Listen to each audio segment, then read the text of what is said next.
I'm going to get the negative shit out of the way. I want this to be a positive, fun conversation. But at some point, I'm going to have to harp on this stuff.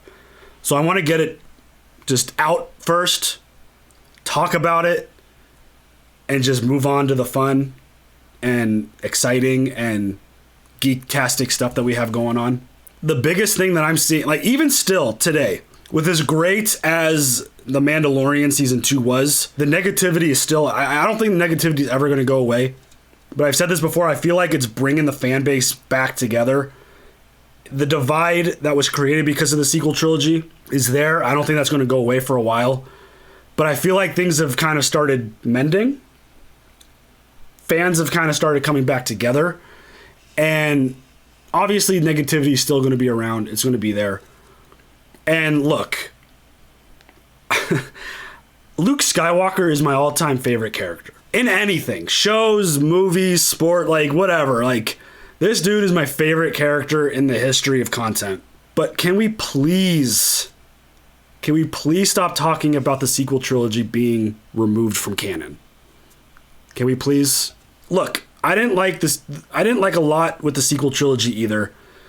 The stuff with Luke is probably the biggest plot hole, story hole that you could ever create for yourself. I don't care what anyone says. Luke Skywalker abandoning his family and all of this stuff and trying to murder his nephew and going to a Jedi temple to hide and disconnect from none of that makes any sense story-wise. You can enjoy it, but story-wise it doesn't make sense. The last thing I'm going to call for is for it to be erased, because it is what it is. I've been watching Star Wars since I was a baby. I've probably invested more money than I should have ever into Star Wars. I am a paying customer, 30 plus years in the making as a fan, and I don't have the right to tell these content creators that your product sucked so much that it should be erased from the history books. I don't have that kind of power as a fan. I don't. And I personally think it's probably one of my biggest pet peeves. It really does drive me kind of crazy that that's the immediate reaction. I don't like it. It doesn't exist to me. Well, I'm sorry, but it does. Like, you don't have the control and the power to be like, oh, that's not canon to me. You could not like it. You could not enjoy it. But until Lucasfilm and the bosses come out and say, we're moving on from this, it's not our decision to make. And I will fight, like I've said this before, I will argue face to face with George Lucas about what happened with Luke in The Last Jedi and explain how that doesn't make sense and that's the last thing Luke Skywalker would ever do. But it doesn't mean it needs to be erased. Instead of looking at like the negative, look at the positive. Because the prequel trilogy, I was younger obviously then. I actually watched all of them in theaters, and it's the first Star Wars that I got to watch live in theaters. The response to those movies weren't good either. They were bad. And time heals everything. And the idea now, all these years later, the prequel trilogy, it's not my favorite. Revenge of the Sith is one of my favorites. But it's a really, really fantastic story when you strip it all down. And everything's going to be fine. And it's just really funny how I haven't seen one legitimate, credible source saying that Star Wars is, or Disney or the bosses are going to take canon away from the sequel trilogy. But like the way people talk about it is so definitive because of like online rumors. It boggles my mind. It's just crazy. Instead of being like, let's erase this, how about we find ways to make it better? What can The Mandalorian and other content within this time space, what can they do to make it better? What kind of things can they explain to maybe soften the blow a little bit? What can they do to fill gaps, those giant plot holes, those story issues that I have with it, that a lot of people have with it? What can we do to make it better instead of it doesn't exist? Look, if they go the MCU route and start adding alternate like timelines and time travel, and I'm going to be so disappointed. I'm going to be so disappointed if they've already kind of inserted it a little bit in Rebels, but if they start having like if 3 Luke Skywalkers show up to one place, like in Spider-Man, which is probably what's going to happen, like you might lose me, because I don't do time travel well. I don't do alternative timelines very well. That stuff is not Star Wars to me. And again, I know they've introduced it already, but I don't need a Star Wars verse of a bunch of extra different storylines and like, oh, this is the real Luke, not this one. That was just a figment of someone's imagination. Like, we're gonna get too complicated. Star Wars is a simple story. It doesn't need to be super, super complicated. If we start branching off onto different timelines, it's just going to be, I feel like it's just going to be a mess. It's going to create more issues than fixes, honestly. And some of the things that I keep seeing, which kind of bring up very easy points to just discuss, is why didn't Disney announce any new shows with any of the sequel trilogy characters? I think that's easy. It's not because they're going to remove it from canon.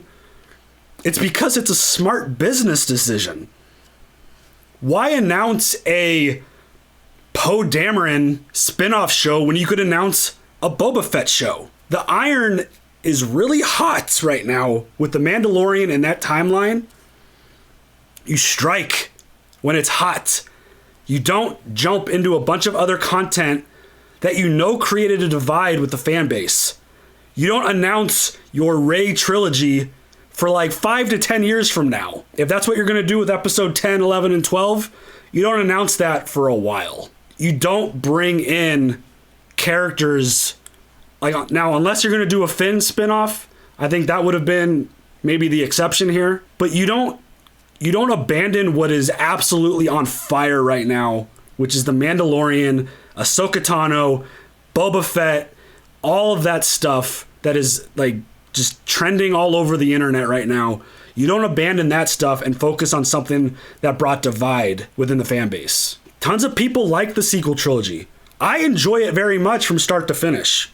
It has lots of problems.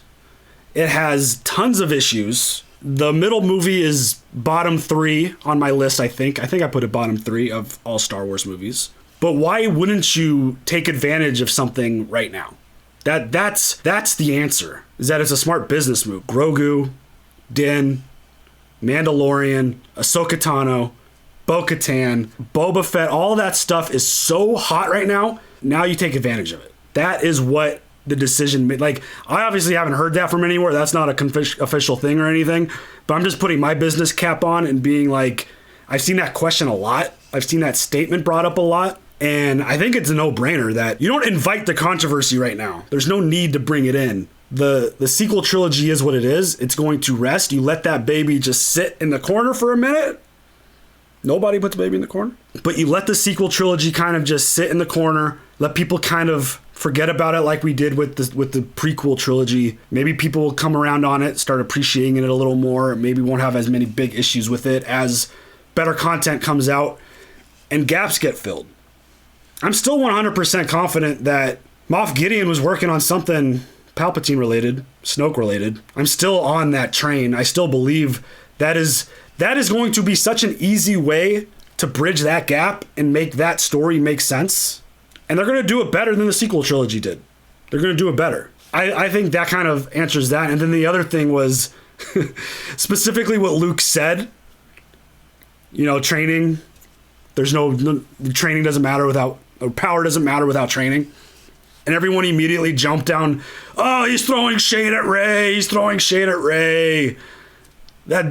He's talking shit. Look at Luke talking shit. Dark side Luke talking shit. Throwing out shade. Luke, again, I'm going to say this probably a lot. Luke is my favorite character of all time. But can we please stop acting like in the movies he went through some crazy training camp to become what we see in the Return of the Jedi? The dude did some stuff with a floating ball shooting him at lasers in the Falcon. He had a couple conversations with Obi-Wan, and he ran through the forest and did flips and made some rocks float with Yoda. And then he went off to fight Darth Vader. With that amount of training, he should have gotten diced in half. He definitely shouldn't have gotten away. Like, let's be real. I'm just speaking reality here. I know people want to shit all over Rey, and Luke is, again, he's the greatest of all time. There's no, like, nobody could debate that. He did not get enough training to survive. Not even, like, he actually had an upper hand on Vader at one point. Vader, he couldn't apprehend Luke Skywalker in that moment. That doesn't, he didn't want to kill him. He obviously sliced his arm off. He couldn't apprehend Luke Skywalker. Luke had enough training to get away from, like, just stop that. Now, obviously, Luke wasn't mind controlling people like Rey was. They took Rey to another level. She was pretty OP. Vader wanted to turn him, not kill him. He couldn't catch him, couldn't apprehend him. It's pretty weak, in my opinion. Again, it's just opinion. It's where my mind goes story-wise. You would think someone as highly trained and as powerful as Darth Vader would be able to apprehend Luke Skywalker. That was the plan. But again, it's just an example. We can't act like Luke went through some crazy hardcore training. And he actually technically failed with Yoda. He failed in the cave, and he failed with the his ship, his X-Wing. It should have never, the stuff with Luke and Vader should have never gotten to the point where the position to fall. Vader should have been able to snatch him up way before that. He should have been able to snatch him up way before that. That fight lasted a long time. That's why they wanted to get him in carbonite. The plan was to capture him, and Luke was able to get away. Enough with the negative. That was my little soapbox rant that I wanted to get off my chest and out of the way. I just want people to be positive. I want people to see the potential and the good in things.